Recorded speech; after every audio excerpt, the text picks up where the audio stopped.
little higher. A little higher, Caleb. There you go.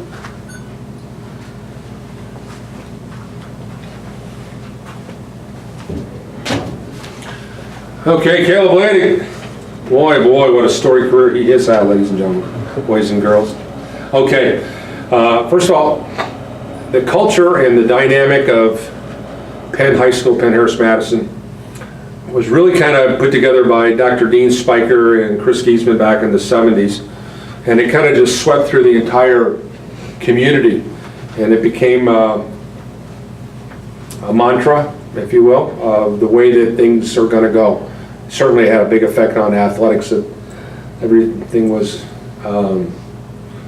excellence personified. So Caleb, you played basketball, and you also played your senior year, freshman and senior year for Penn. So as an athlete, growing up watching the games, what did the Penn way mean to you? Yeah, so I grew up in the farming community, the Madison Township farming community, south side of the district. And so the Penn way and the farming way kind of goes hand in hand a little bit. You're looking out for the person next to you as much or more as yourself. So it's just a team mentality, and I think that's kind of the selfishness embodies the Penn way. That would be the way I would describe it. When you decided to hang up your football cleats after 9th grade to concentrate on basketball, which was a good move because you ended up spending 4 years at Bethel College, had a great career there. But but playing all the way through junior high and hanging it up, it must have left an emptiness in you that you wanted to eventually come back to. What did you miss the most when you were away from football? Yeah, so growing up, I went to the games every week. I remember the 95, 96, 97, 98, all the state championship runs through there. And so it was part of me growing up, and I didn't know, when I was that young, I didn't know the difference between Notre Dame and Penn, so it was a big deal. And so just, I think the atmosphere, the environment, just kind of like you said, the Penn way, just made me want to give it a go one more time while I had the chance. Well, you had a magical senior year. You take a couple years off in 11th or in 10th and 11th grade, and you decide to come back. So tell us the story about making the decision, because I mean, you had a great basketball career at Penn High School. Make no mistake about it. But you decide to, take a chance really on your. I mean, if you get hurt playing football, it's going to hurt basketball, and subsequently, it would potentially hurt your college basketball opportunity. But you said, the heck with it, I'm going to do it. So tell us the story. Yeah, and kind of a funny story there. I actually did break my ankle the last play of the sectional championship game, but I wouldn't have traded it for anything. It was awesome. Just kind of the story to get there. Took 2 years off to kind of pursue the basketball dream, and it, like you said, it worked out well. But just there was that void, and all my friends were playing, and I've been growing up watching this every week. So over the summer, I kind of just in jest just said, hey, is there any chance I could try this again? And they said, yeah, absolutely, come out to 7-on-7 to try out or to workouts. So then it just kind of came from there, and then they were gracious enough to give me the opportunity to play them. And then you had a great senior season, an all-league, all-state performer. What was it like putting that helmet on for the first time as a varsity Penn football player? Can you tell me about the emotions and the excitement? Yeah, it's every time you run out of that field, you just get the chills, and you kind of have that blackout moment. So it was awesome. Didn't get to do it until my senior year, but it was great. It was, like I said, just Coach Corey and all the staff gave me the opportunity to play. And we had just a fun brand of football that we played that year, so it was a lot of fun to be a part of.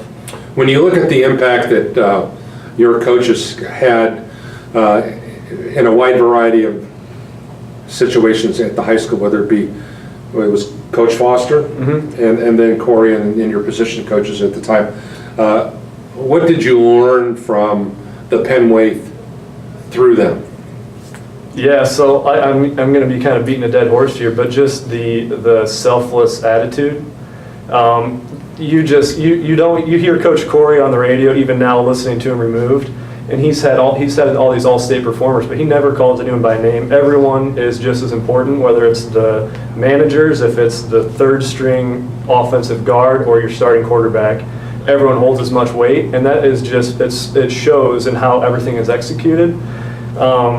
athlete-wise, any school around here has just as good or better athletes. It's just we just are able to put the team bond to that, and it's obviously showing with the years and years of success.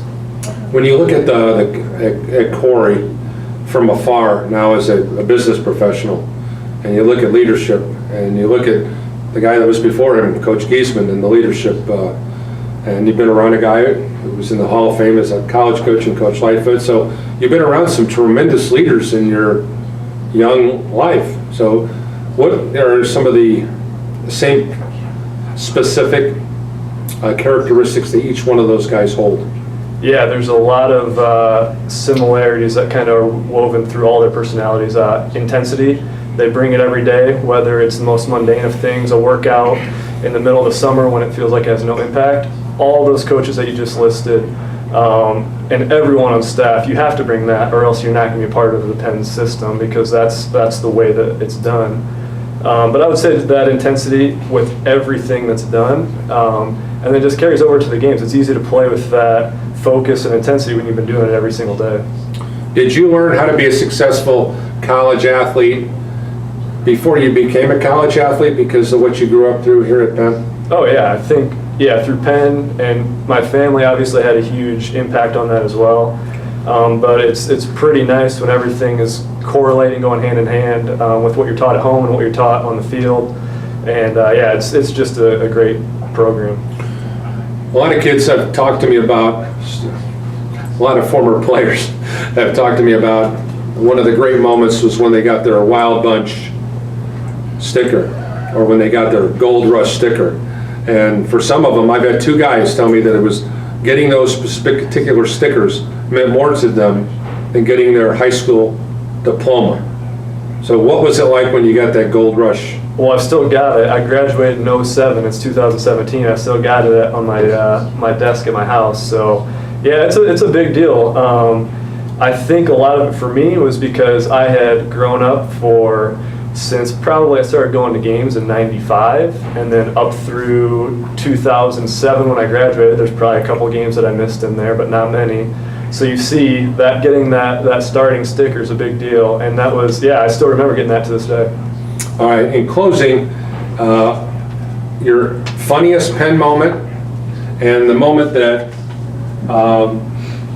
means the most to you. It could be a middle school camp moment. It could be just taking your helmet off the last time, putting your helmet on the first time, coach falling down and making a fool of himself. So give me a couple favorite Penn moments, funny and maybe serious. Your call. Yeah, so the most, now that I'm 10 years removed from even playing now, but I remember every game, 95 playing Evansville North, 96 playing Ben Davis, 97 playing, who was 97? That would have been Grossman at Bloomington South.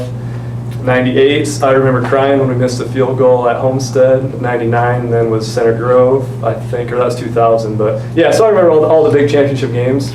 They obviously had a huge impact on me. We still talk about them as a family to this day. So me, as far as just when I look back, especially in the 90s then, those were the kind of glory days in my mind. So that was fun. Funniest, there's a lot of them. Probably most of them are inappropriate to talk about on camera. You'll probably have to give me a second to think on that one. Yeah, I don't know. I don't know the funniest that I can say that would be eligible to talk about in front of people.